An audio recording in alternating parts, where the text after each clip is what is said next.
guys, my name is Jennifer, and today I'm going to be talking to you about common comma rules. I know that understanding commas can be challenging sometimes. However, I hope that by the end of this video, comma usage will be more clear to you. So when do we use commas? We use commas when combining two complete sentences with a coordinating conjunction, joining a complete sentence with a fragment, or including an appositive phrase in a sentence.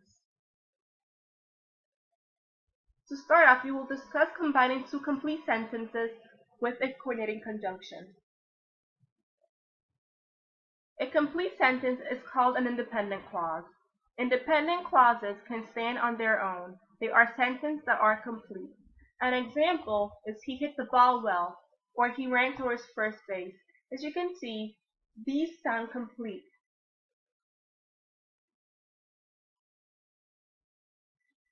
To combine two independent clauses together, simply add a comma and a coordinating conjunction between the independent clauses. The acronym to remember this is I, CI, and this stands for independent clause, coordinating conjunction, and independent clause. Coordinating conjunctions are conjunctions placed between words and phrases.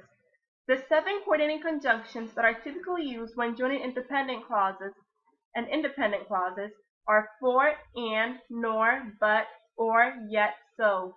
The mnemonic to memorize this is fanboys.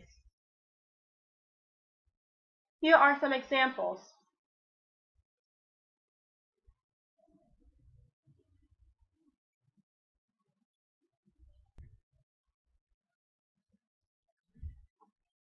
When combining two independent clauses, it is important to not make a comma splice. A comma splice occurs when two independent clauses are combined with a comma but without a coordinating conjunction. Next, we will talk about using commas to join a complete sentence with a fragment or a dependent clause. Dependent clauses, also known as fragments, are incomplete sentences and need to be connected to an independent clause to be completed. An example is while he was eating. As you can tell, this does not sound like a complete thought.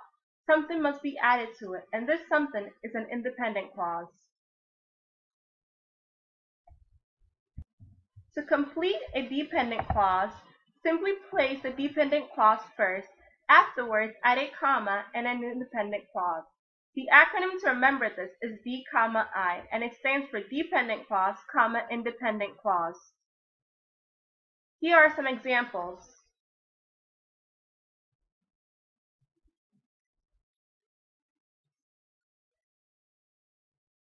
Another way to complete a dependent clause or a fragment is to first place the independent clause and then add the dependent clause. In this case, the comma is not needed, and the acronym to remember this is ID, and it stands for independent clause, dependent clause. Here are some examples.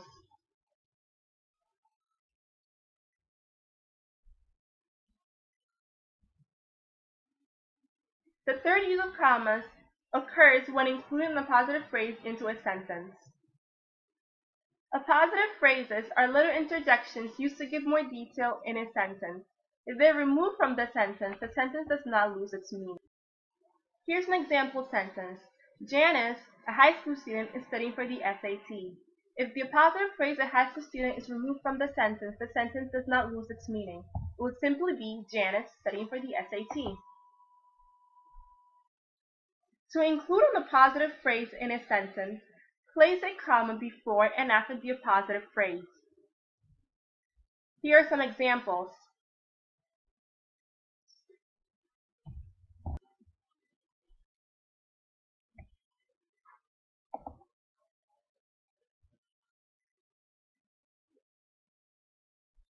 This is the end, guys.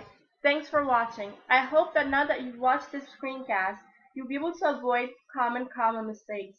Thank you.